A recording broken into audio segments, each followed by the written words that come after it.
कई बार क्या होता है कि यूजर आपकी वेबसाइट को विजिट तो करता है, लेकिन आपकी वेबसाइट का इनिशियल लोड टाइम ही इतना ज्यादा है कि यूजर तुरंत दूसरी वेबसाइट पे जंप कर जाता है। इसके पीछे का रीजन क्या है?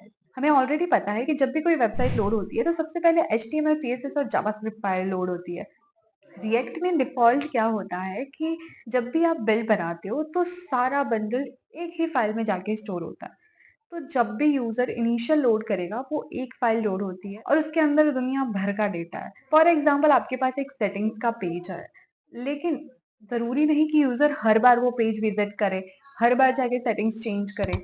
यूज़र हमेशा वो पेज विज़िट नहीं करेगा। अब होता क्या है कि यूज़र चाहे पेज विज़िट करे ना करे, यूज़र चाहे ना चाहे, वो सारा डेटा भी वहाँ पर लोड होता है इनिशियल टाइम पर, जिसकी वजह से फाइल बड़ी बन जाती है। कई बार आप बिल बनाते हुए ऐसी वार्निंग्स भी देखोगे। ये जो वार्निंग है आपको खुद ही सॉल्यूशन दे रही है। यहाँ पे मेंशन किया हुआ है कोड स्प्लिटिंग। आपकी जो जावास्क्रिप्ट फाइल है जो इनिशियल टाइम पे लोड हो रही है, इसकी साइज कम करने में ये आपकी हेल्प करेगा। अब इसको एग्जांपल के साथ समझाऊं, मान लो यूजर वेबसाइट विजिट करता है लेकिन कभी भी सेटिंग्स पेज पर नहीं जाता, तो वो सेटिंग्स वाला पेज कभी लोड होगा ही नहीं। अगर सिंपल लैंग्वेज में समझे तो यूजर जो पार्ट देख रहा है बस उतना ही पार्ट लोड होगा, एक्स्ट्रा वाली चीजें लोड नहीं होगी। और अब जब यूजर सेटिंग्स वाला पेज विजिट करने जाएगा तब वो चीज लोड होगी। तो जैसे कि आप यहाँ पे देख सकते हैं कि जब भी हम बिल्ड बना रहे हैं तो यहाँ पे एक बंडल बन रहा है और उसके अंदर सारा डेटा होता है जब हम कोड स्प्लिटिंग इम्प्लीमेंट नहीं करते हैं तब। लेकिन जब हम कोड स्प्लिटिंग इम्प्लीमेंट करते हैं तो वो बंडल जो होता है वो छोटे छोटे चंक्स में डिवाइड हो जाता है कुछ इस तरीके से। तो यही होती है कोड स्प्लिटिंग। तो अब इम्प्लीमेंटेशन देखते हैं। एग्जाम्पल के साथ यहाँ पे समझते हैं कि कोड स्प्लिटिंग वर्क कैसे करता है। तो यहाँ पर एक छोटा सा डेमो मैंने बनाया हुआ है। तो जब हम पेज रिफ्रेश कर रहे हैं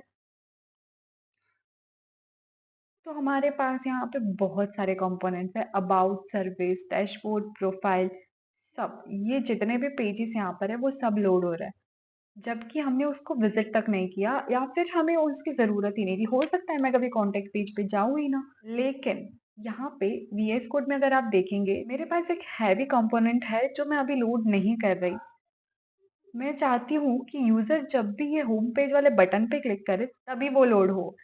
तो अब यहाँ पर देखो कि जैसे ही मैं बटन पे क्लिक करूंगी यहाँ पे पेज लोड हुआ, राइट। अब यहाँ पे करवा क्या रहे हैं?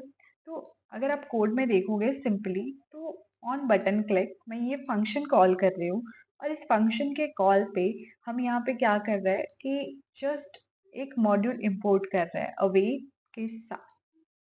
यहाँ पे सिर्फ हम उसको इंपोर्ट कर रहे हैं और उसको यूज कर रहे हैं, ठीक है। यहाँ पे मैं मेरा कंपोनेंट सेट कर रही हूँ और यहाँ पे मैं उसको यूज कर रही हूँ। अब उसके बेनिफिट्स क्या है? इनिशियल बंडल साइज रिड्यूस हो जाती है, परफॉर्मेंस इंप्रूव होती है, उसी के साथ साथ कंपोनेंट्स तभी लोड होते हैं जब उनकी सच में जरूरत है या फिर यूजर उसको विजिट कर रहा है। अब देखो जब छोटे प्रोजेक्ट्स होते हैं तब ठीक है कि सब कुछ एक ही बार में लोड करवा दे, लेकिन जैसे जैसे प्रोजेक्ट बड़ा होता जाएगा वैसे वैसे आपकी बंडल साइज बहुत बढ़ती जाएगी और उसको लोड होने में बहुत बहुत बहुत टाइम लगेगा। केसेस में कोड स्प्लिटिंग बहुत हेल्पफुल है।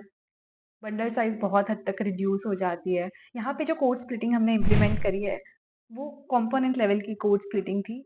यहाँ पे हम इम्प्लीमेंट करेंगे राउट लेवल कोड स्प्लिटिंग। अब यहाँ पर हम यूज करेंगे लेजी लोडिंग। हम सबसे पहले ऐड करेंगे सस्पेंस।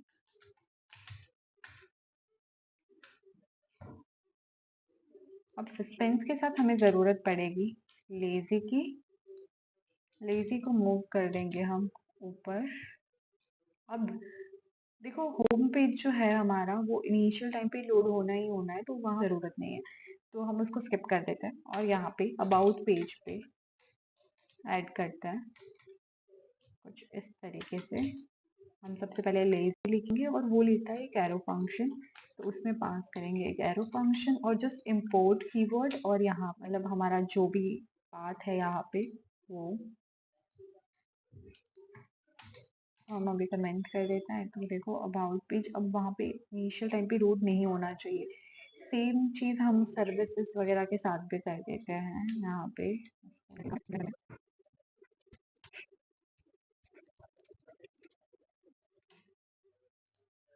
अब जब आप फर्स्ट टाइम पे ये लोड करोगे तो आप यहाँ पे देखोगे हमारे वो वाले कंपोनेंट्स यहाँ पे लोड नहीं हो रहे, मतलब हमारी कोड स्प्लिटिंग अच्छे से इम्प्लीमेंट हो गई। अब हमारा प्रोफाइल और सेटिंग डिफॉल्ट एक्सपोर्ट नहीं है, तो इसमें कैसे इम्प्लीमेंट करेंगे? इसमें थोड़ा सा तरीका अलग होता है। तो यहाँ पर इसको सबसे पहले कमेंट कर देते हैं और यहाँ पर इसके इंपोर्ट करने के लिए सबसे पहले सेम प्रोफाइल बनाते हैं और अब इसको लेजी इंपोर्ट करेंगे।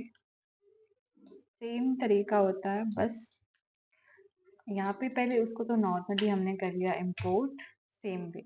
अब यहाँ पे ये दे रहा है एरर क्योंकि ये नॉर्मली इंपोर्ट नहीं हो सकता। यहाँ पे आप देख सकते हो तो यहाँ पे एक्सपोर्ट डिफॉल्ट नहीं है, मतलब डिफॉल्ट हमारा प्रोफाइल एक्सपोर्ट नहीं होता, वो जस्ट एक्सपोर्ट हो रहा है।